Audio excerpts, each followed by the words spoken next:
The American Rescue Plan. Sounds spectacular, and a lot of us are in need of a rescue. I mean, we are still facing the economic and social, political fallout, all of these things from the last year of craziness, unprecedented craziness. And there are people that are working tirelessly on our behalf, people that are working to ensure that we're getting what we need to move past this. And I'm very pleased and very excited to introduce one of those people to you today. This is a special guest, US Senator Tammy Baldwin. I wore a collared shirt for this one. Look at this. I wore a collared shirt. I ditched the hoodie. And my wife and I have Wednesday lunch dates every Wednesday. And she's like, "Oh, you dressed up for our lunch date today?" And I'm like, "Yep, I certainly did." No, but I dressed up for Senator Tammy Baldwin. Very excited for this. We're going to talk the American Rescue Plan. We're going to talk because it's easy to see all these big numbers coming out of Washington, D.C., hundreds of millions, tens of billions, multi-trillions, whatever. You see that, and it's hard to say, like, how does that impact me in Wisconsin, southeastern Wisconsin? How does it impact me as a citizen, as an employee? How does it impact me as a business owner? We're going to talk about all those things. We're going to talk about that, and also considering that a large amount of our constituency and people that would be watching this are either veterans, military family members, or veteran advocates, or work closely with veterans in some capacity. We're also going to be talking about a lot of the work that Senator Baldwin and her office is doing to support our veteran community. So, you didn't come to hear me talk. So we're going to dive right into it right after this.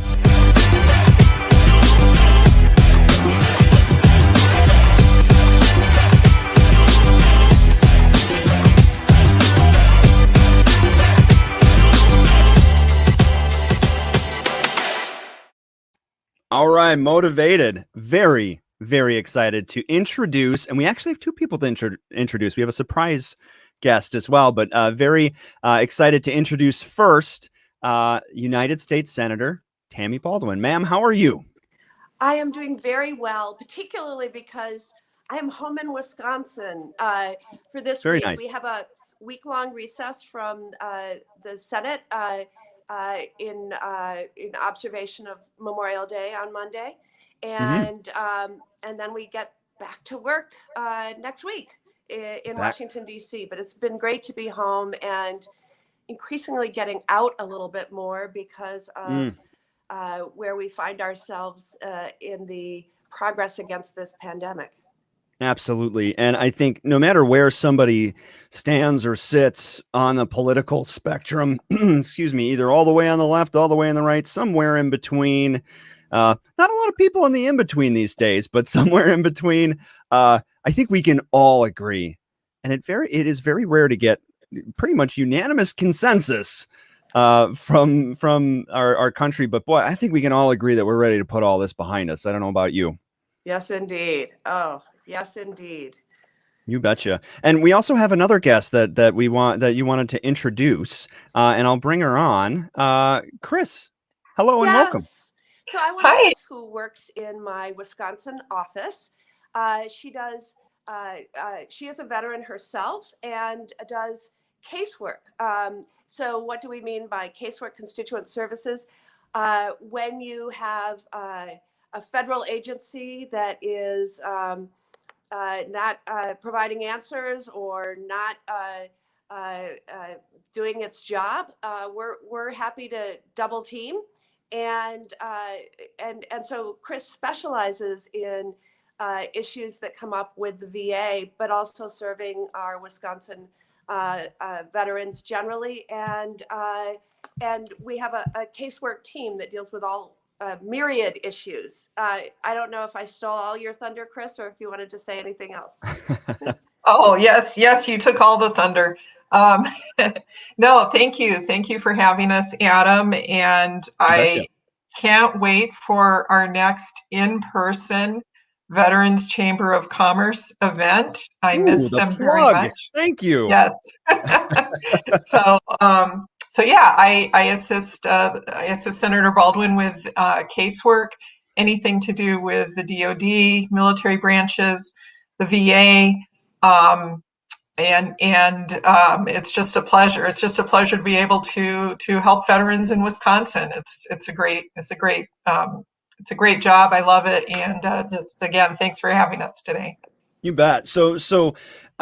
What you're saying is if you are a veteran or a military family member in the state of Wisconsin and you are running up against a brick wall trying to deal with the VA or maybe even a state level benefit, a municipal level benefit, federal level benefit, whatever, if you're a veteran and you're running into issues that you need a little more firepower behind, so what you're saying is you can call Senator Baldwin's office and there's a human being there who happens to be a vet herself that is willing to take the ball and run with it on your behalf. Is that accurate? That is Absolutely. accurate. Yes. Right on. Well, that's good to know. Man, the questions are already starting to come in. Holy moly, I'm excited about this. We should probably dive in.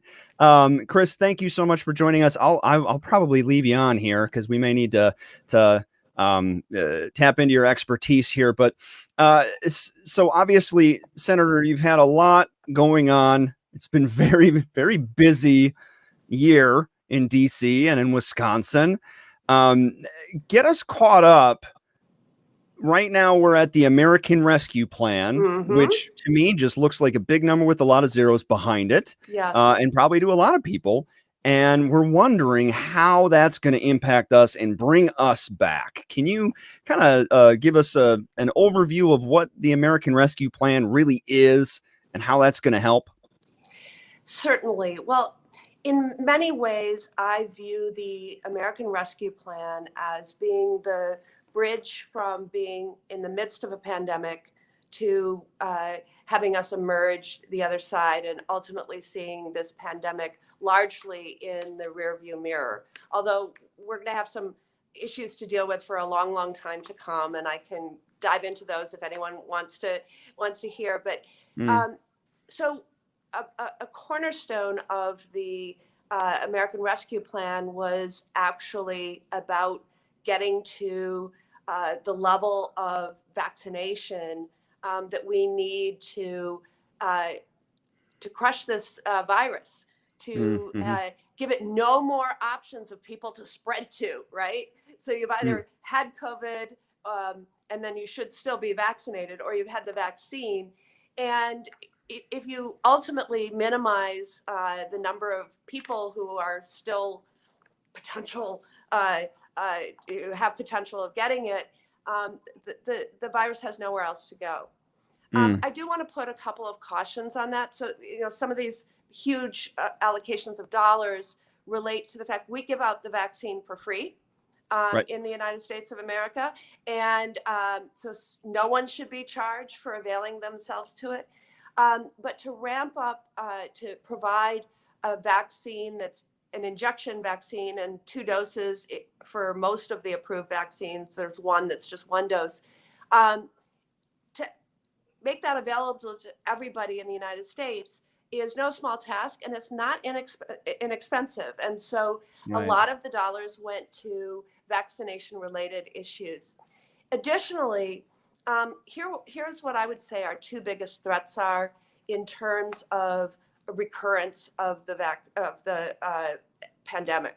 One is that even though we're focused on the US, we live on a planet with many other countries and continents. And to the degree that many of those are still experiencing the surge of this pandemic, we're going to have to be concerned about other places on the globe. And the other thing related to this is variants. So this virus is able to mutate in ways. So far, all the mutations that we've seen are still responsive to our vaccines. So it means that if you're vaccinated, these variants that have emerged are not going to be able to get you. But there is a possibility that we'll see more significant mutations in the future. And if our therapeutics and our vaccines don't work, we could be in it again. So we have to. So there's a lot of money put aside to surveil the virus, to look at what mutations are coming out and keep ahead of that. That was something I was particularly involved in because it requires genomic sequencing of positive samples. So, you did that swab and it comes back positive. A certain percentage of those swabs you send to a lab to do genetic sequencing so we can figure out what's happening out there, right? Okay, so then let's move beyond the parts of the American Rescue Plan that is about getting the public health crisis behind us. We have an economic crisis that accompanied this pandemic. Right. Disrupted our economy in major ways, and particularly small businesses. And so there were some programs, as you know, because I talked with the Wisconsin Veterans Chamber of Commerce last year as we passed some previous bills about the PPP program and the EIDL program, et cetera. One of the new programs that emerged in the American Rescue Plan was something particularly focused on like the hospitality industry, restaurants, live performance venues.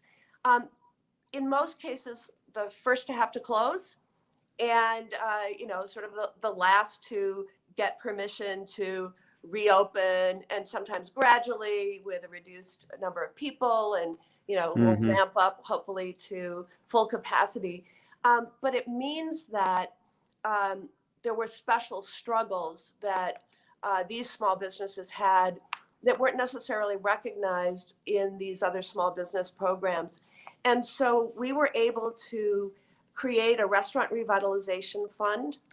Applications opened in early May. And there is some targeting to underserved businesses, underserved communities, entrepreneurs, et cetera. And so that has been a real help for many.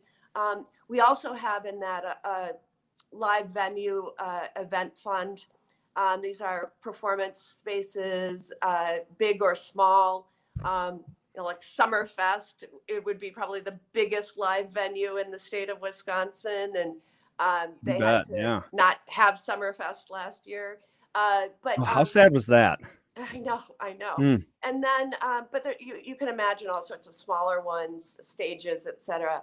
Now, what we're seeing, of course, because the need is so large, is that those funds will almost certainly be expended in this first round, in these first few weeks. And the question will be whether Congress can come together to infuse additional dollars back in, how soon that can happen. And I know I want you to know that I'm very supportive of doing that. But it is one of those things that we see the opposition saying no more. In fact, the American Rescue Plan itself was really hard to pass. We were able to pass it, and I proudly supported it, but there was a lot of resistance out there, and it seems that any additional steps will be hard to deal with, hard to, right. But we're going to try. We're going to try. We aren't giving up. I may be jumping the gun a little bit, but the American Rescue Plan had provisions for education that had to deal with distance learning, and now as we finish up this last semester, we're dealing with challenges of learning loss among children in K through 12, that we wanted to make sure that there were funds for school districts to entertain ideas like summer school, where they wouldn't normally hold it, or starting the fall semester early to deal with some of the challenges. We also know that the expenses associated with holding remote classes, making sure that teachers and students had devices, making sort of duct tape and bubble gum arrangements to bring broadband to areas that didn't have it. Literally, I mean, they filled school buses with, internet or Wi-Fi repeaters, or Right. so that you could get signals to places that had no signals. Right. And it wasn't perfect, but it involved a lot of expense that eroded the base education budget. So there was education, there was support for states and localities that have had to also expend a lot of money to fight the pandemic in various ways, depending on their level of responsibility, whether that's first responders at the local level, or programs that were funded through the state. And so it's a pretty comprehensive American Rescue Plan, but our work is not done.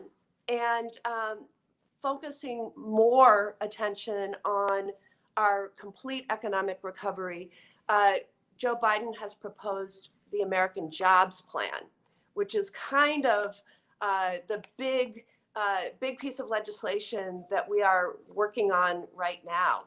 And Tell me about that. Yeah. I had some follow-up questions before, but you got me excited here. And real quick, before everybody else, you're sending some great questions. Keep them coming. We definitely will get to as many of them as we can. Senator Tammy Baldwin is here. For those of you that just joined us, we're talking American Rescue Plan and now American Jobs Plan, a new plan that they're working on right now. So throw your questions out of the chat. I'll make sure to get to them. I see some good ones there. Before we do American Jobs, I just have to ask, American Rescue Plan, what do you have to say to folks that are watching that may be aligned with the opposition in saying, those are big dollar amounts. How can we afford this? How are we paying for this? And we can't afford to give free money to these people and blah, blah. Like, what do you have to say to that? Where is that coming from? Just because I'm not trying to create conflict. I just want to set people's heart at ease here. Where's that money going to come from? And how does that, how can we make it work? Yeah. So I have a couple of different, first of all, let's talk about justification. We have emergency spending powers in Congress that most other local units of government don't.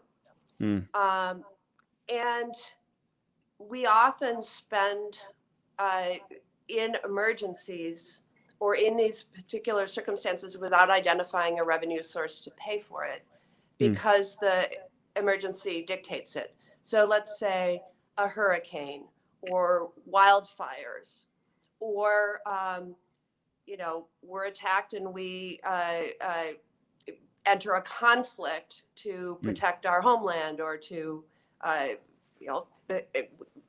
those we didn't pay for Afghanistan, we didn't pay for Iraq, we didn't say we authorize use of military force and we're going to do a surtax on everyone to pay for those wars, right? But those are within Congress's emergency spending powers. Here, our emergency was on a scale unlike we've seen in any of these examples. Hurricanes hit the coasts and regions. Wildfires hit regions of forested areas, and increasingly creeping into suburban and urban areas with, and a pandemic hits all of us. We've lost 500,000 souls. Well, we're working now towards 600,000 people who have died because of this pandemic. So I view this emergency spending as almost exactly where we need to be given the scale of our emergency. Now, a hurricane is very visible. The damage is very visible. You have to do something about it, right? One of the difficulties of knowing the scale of this is that it's not as visible. We weren't present in the hospital wards in the areas that were surging. I have a friend who's an ICU doc from known her since middle school and high school, and Sure. she would tell me what it was like when they were working 12-hour days. She wouldn't hydrate before she went into the ICU because she didn't want to ever have to take off all of her protective gear, PPE, during her shift. Wow. I think this is something that like many listening can understand. So it was emergent. We did use the emergency spending powers to pass this American Rescue Plan. And I think the scale of the emergency, when you think about it, even if it's not as visible as a hurricane or a fire or a war, uh, Mm, it was appropriate. Moving absolutely. forward, there is no particular legislation that I'm aware of right now where we are anticipating not paying for it. That was a double negative. We plan Right. to pay for the American Jobs Plan if and when we pass it. We Hmm. plan to pay for the matters that are coming before the Congress in the future because it is those are investments. They are there's going to be return on the investment, and they are Right. not emergency spending in the same way that the American Rescue Plan was really a rescue from an emergency. Well, that's a good segue then. So, obviously, the spending for the American Rescue Plan was justified. Anybody that's been that has seen the impact of this virus, making its way through the United States will agree. Or anybody that's seen an economic impact that has been bolstered by state or federal level support or grants or PPP or whatever. We've had folks from both ends of the aisle that are business owners on this show that have said, man, PPP could saved my business, or this grant saved my business, or my life and livelihood, essentially. So, the people that don't have the personal firsthand experience may not have that same perspective. But I think enough of us have been affected by this that we see the value overarchingly, not just from a personal perspective, but as business owners and for our economy. So obviously we're it's justified. The next step is this American Jobs Act. So what's the plan here? What is it? Who's it going to help, and how are we going to pay for that? And how is that? What's the story? I'm excited. Yeah. Well, President Biden, when he announced the American Jobs Plan, really presented us with goals, a vision, and an outline. Hmm. So it was not, he didn't draft a bill and hand us a bill, but he said, I have some key economic goals to put our country in a position to maintain its global lead in the economy. It does several things that I want to just focus in on briefly. One is during the pandemic, we learned that if we don't control the supply chain, um, if it when you have a global emergency, a global pandemic, we are going to find shortages of things we desperately need. Right. And for that purpose, there's something called the Defense Production Act, Hmm. which allows our creating that supply chain and manufacturing in our country. Just remember the need for N95 masks. Right. And we produce some in the US, but it's just a sliver of what we would need. Um, again, I'm going to go back to my friend, the ICU doc, who said pre-pandemic, they would put on a new N95 mask with every patient where you needed to have one. Mm. It would be disposed of after going into each room. And now I've visited that patient with an infection or it's contagious, take it off. And if they needed another one later in the day, they put it on again or put a new one on. We're talking, we had people who were told to craft their own in hospital settings because they were just out. And I remember those months where we were dealing with the fact that, and this is just one example, but something that was absolutely needed, but because we don't manufacture those things here in great quantity anymore, we were in a really tough space. And so you can go through all sorts of examples of things we discovered during the pandemic that we don't make here anymore. We've seen already that they've made a priority to make sure we make the vaccine in the US. There were very few vaccine manufacturers in the US for other types of illnesses at all. We're building that out. But now we look at things beyond the pandemic. There's a global shortage of microchips. It is causing our US auto manufacturers to lay off people for weeks at a time because you employ hundreds, I think that's accurate. Well, let's just at least say dozens of microchips in a modern car. Sure. My dishwasher went out in January, needed a new control board. It was on back order for 6 months. Well, holy cow. It's June now, right? So, and those things are not analog anymore. They're high tech. We make 10% of the world's supply of microchips in the US. 80% are made in Taiwan, the rest in China. And if you think about all of our telecommunications discussion, is China going to create 5G and the platform for 5G? Are they going to control all the microchips? Do we really want our Defense Department buying Chinese microchips? I don't. Right. I do not want to sound as though the people of China are wonderful, but the Chinese Communist government is set up in a non-capitalist way, and their goal is to win. And I want us to win. I want us to be able to make the things that keep us safe, to keep us healthy, the things that we need here, so that we'll never have to question our supply. Boy, I'm not doing a very good job of being short-winded on these. We're here to hear you. Yeah, so that's one piece of the American Jobs Plan, is looking at these manufacturing and supply chain issues and making sure we can make it in America, right? Absolutely. By America. I think everybody can get on board with that. So that's part of the American Job. And I said act, but it's American Jobs Plan, right? It'll be an act when we pass it. Yeah. Oh, there you go. So part of it is investing in stateside American manufacturing and innovation and R&D and leading the race globally to, the President Biden talked a lot about clean energy.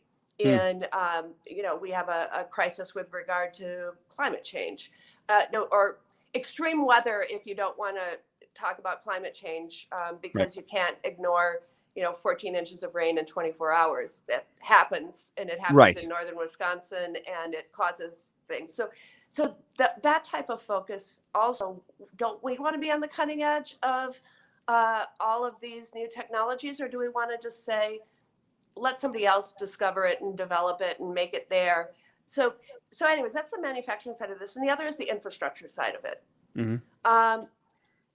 Every few years, the Civil Engineers Society gives a letter grade to each state and the nation as a whole in terms of maintenance of our surface transportation infrastructure. We're currently at a C-. And in Wisconsin? Or nationally? What Wisconsin is, as a nation, is the C-. Ouch. And you can go to their website and see how Wisconsin is doing, et cetera. And what it means is that on a routine basis or an annual basis, we are not investing enough in our surface transportation to keep things up to par. And so we need to mend or replace bridges, for example. And we don't have enough money. We don't have enough money next year. We don't have enough money. And so at some point, it goes from being an A+ bridge to being a failing bridge. And we're at a C- right now with regard to what the things that the civil engineers look at. We go beyond that and think about, say, drinking water. We still have tens of thousands of lead pipes for people's homes in Wisconsin. Some communities have figured out ways to eliminate all their lead pipes. Others, spending as much as they can on it annually, will still have them for the next 3 decades, right? So one of the That's goals terrifying. that Joe Biden announced was, I want to have an investment that will take place over 8 years and result in 0 lead laterals in Wisconsin and the nation. I want to really focus in on that, spend the extra money, and not tell families that they should buy bottled water for the next 3 decades, right? To brush their teeth or shower with or what. I mean, we're the richest country in the world. We should have drinking water and water to shower with and bathe with and wash our face with without having to worry about getting sick or dying, for goodness sake. Yes, indeed. And then, so water infrastructure is a part of this. Improving our electric grid, both transmission and distribution, especially if we are gradually pivoting from sort of centralized generation of electricity to more dispersed. You can't build a wind farm everywhere. You can't put solar panels, a solar farm anywhere. And so we got to get power from new places to feed our industry and our homes. So we have to make some changes to make our power grid resilient and able to deal with that. It's going to be a slow pivot, but it will be a pivot. Right. And then there's broadband infrastructure, which is something that, I've known that we still have a long way to go in Wisconsin, but it has never been as visible of an issue of a digital divide than it was during the pandemic, because people had to seek their health care through the internet. They had to teach their kiddos with internet feeds. They had to market their products and their small businesses via the internet. And if you don't have that service, you're really left out of the 21st century economy.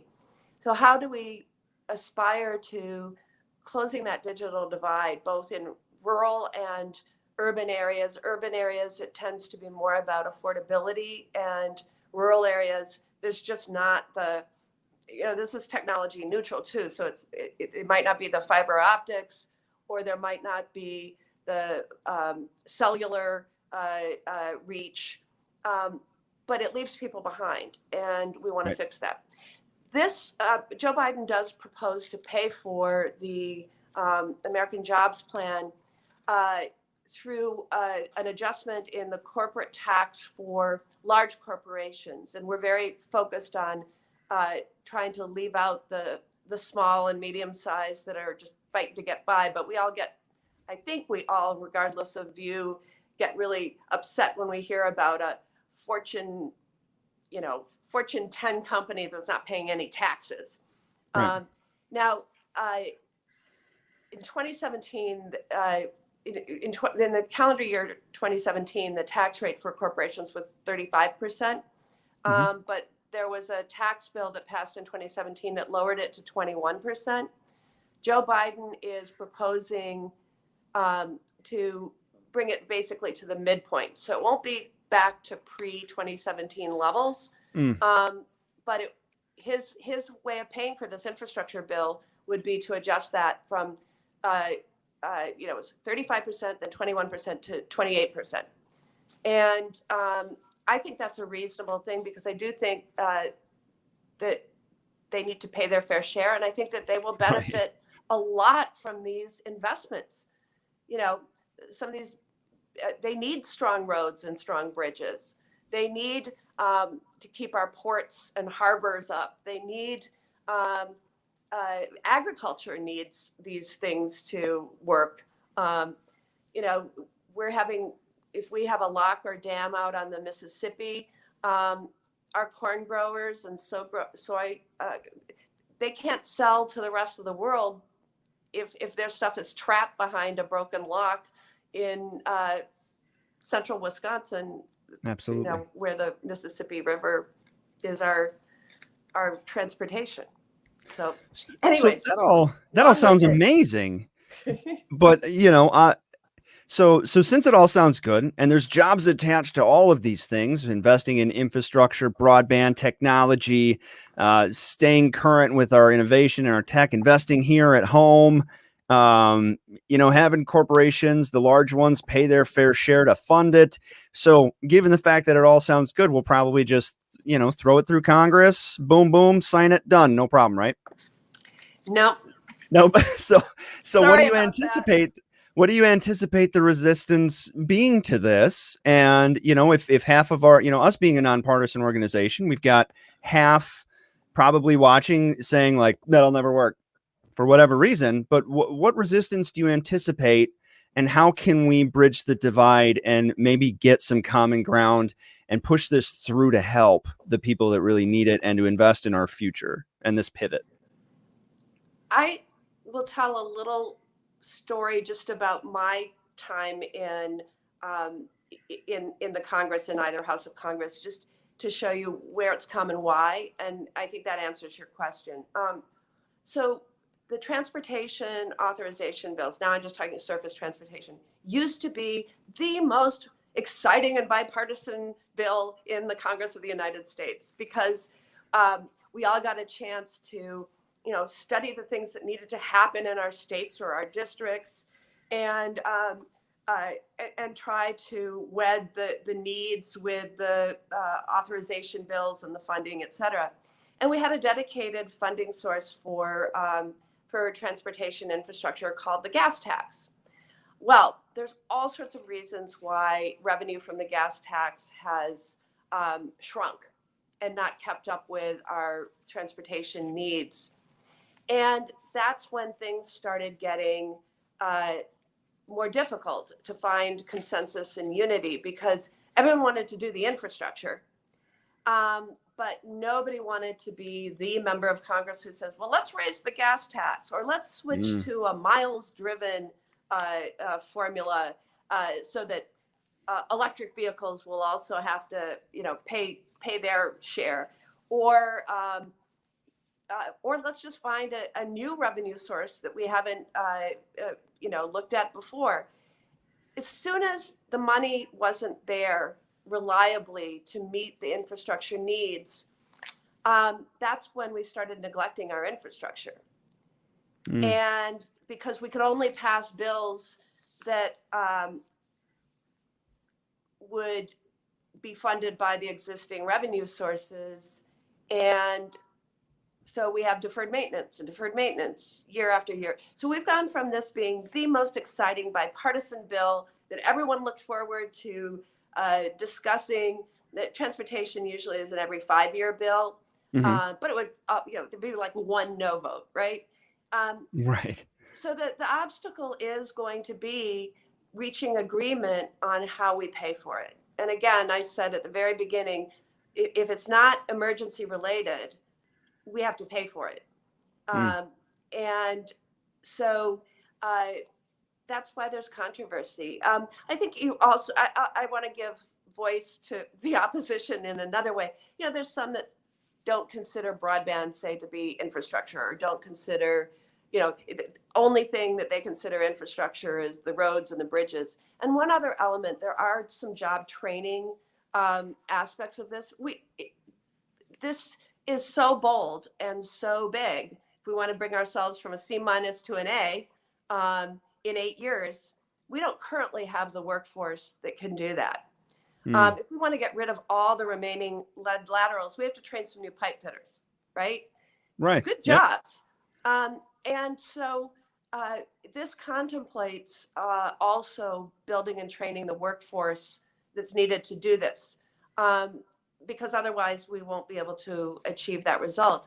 But shouldn't we be embracing that as a key part of infrastructure? Right. Aren't there people who would be looking for some great opportunities to build on a skill set and have that into the future? So I think it's a win-win. And I understand when people say, well, that's not an infrastructure piece of this. No, but it is something that you can't build that infrastructure without investing in the Well, human. I'm sure running water and electricity at some point in American history were not deemed essential, rather luxuries. But I agree with you. I contend that broadband access, and even in every nook and cranny of the state and in the country, to the most rural and everyone in between, is essential for us being able to train and to educate and to give opportunity for business owners and marketers, like you said, people that are trying to market their businesses and everything in between. So I truly hope we get there. And you mentioned the jobs aspect of this. Obviously, it is the jobs plan. And there is work behind infrastructure. Like you said, you got to train new pipe fitters. And so in this process, there's going to need to be new people in new industries doing new jobs, which is an attractive prospect for the veteran community. Yes, it is. Folks that are in a career transition. And so a lot of our questions are very veteran centric. So I'm kind of steering us in that direction. But let's before we get into the questions, and folks, thank you for your patience. We are definitely going to get there. But what is this, and maybe any other legislation that's in the hopper? How does this impact the veteran community specifically, or is there anything else that's kind of helping those that are in the military career transition back to the civilian workforce, or veterans that want to start a business, or just anybody in our veterans and military families that are looking for a little support? Yes, so there is in the American Jobs Plan are a whole bunch of things that are very much targeted towards veterans. It makes a concerted effort to support specific underserved populations, but including veterans. And I would say that there's two areas to look at. One is this workforce development, this job training. Uh, it is intended that that there'll be a specific focus on prioritizing veterans for these workforce training and development opportunities.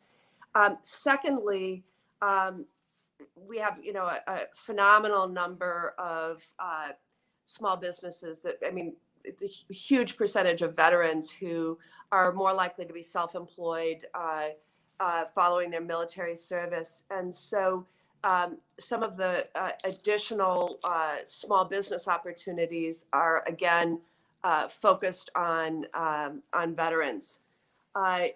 The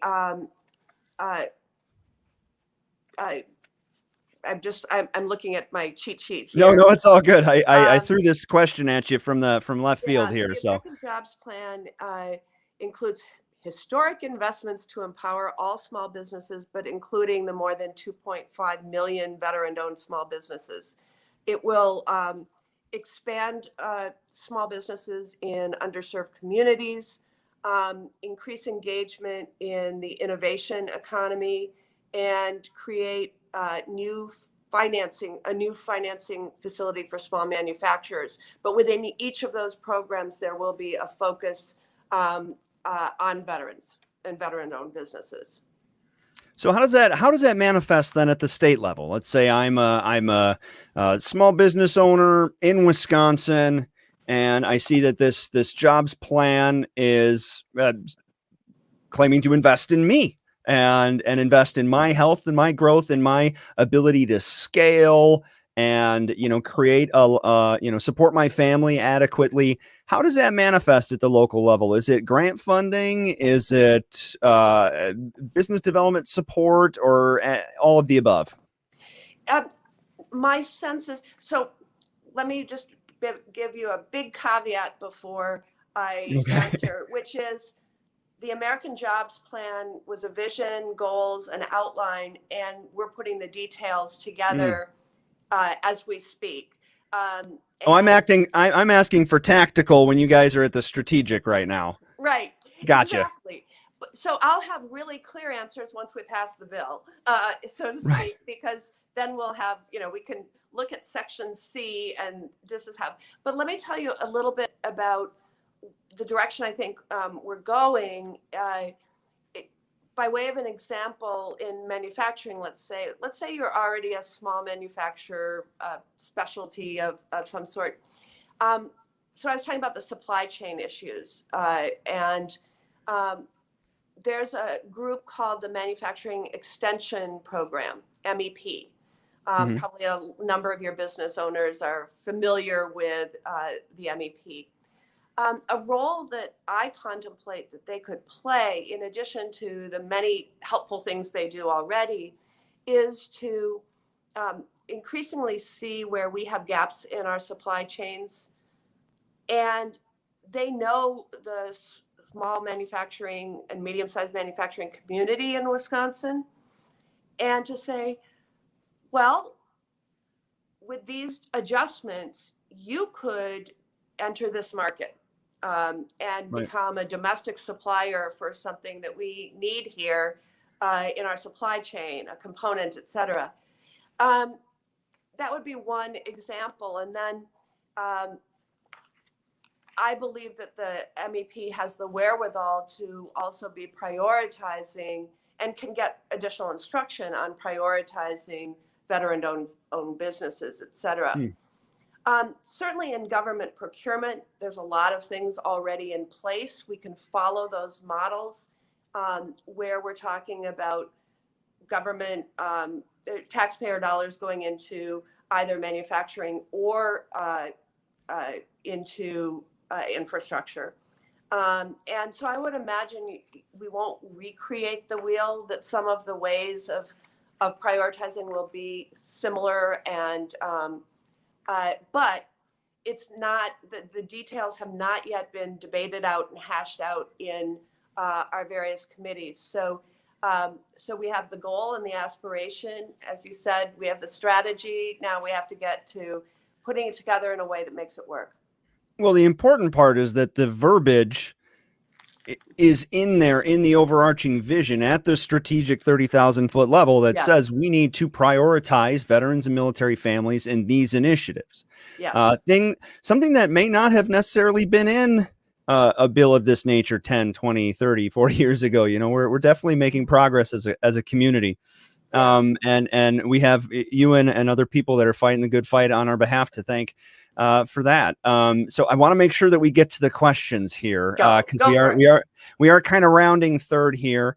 Jane Babcock, who is a friend of the show, her original question didn't pop up here, so I can't bring it on screen, but she says, why is more not being done to inform veterans and the twice as many widows over 65, NOM-era and before, non-tech, dying due to chemical environment exposure like Agent Orange, numerous illnesses, wartime heroes and their widows? Why is the VA even trying to reach them with platforms they may not see and hear, for example, TV or radio? So I think what she's asking is, we have a lot of information. We've made a lot of progress from a VA perspective about making sure that not just Agent Orange, all the way up to people that had burn pit exposure most recently in Afghanistan and Iraq before that. We've made a lot of progress, but maybe the news about that progress, and Jane, please tell me if I've got this wrong,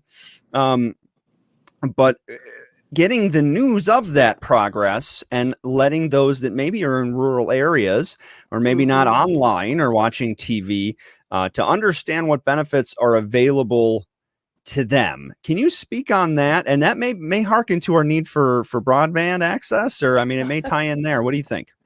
Well, I think that is just a absolutely critical question, and I want to sort of offer a challenge back, which is, the more stories and information you can get back to me on how people do gather their information, the better I can, try to figure this, crack this nut, because I deal with it certainly with regard to reaching veterans with news that are very relevant, but I struggle with this myself. We have something important we want to tell our constituents in Wisconsin. should I try to do an interview on television? Should I try to do an interview on radio? Should I get on your podcast?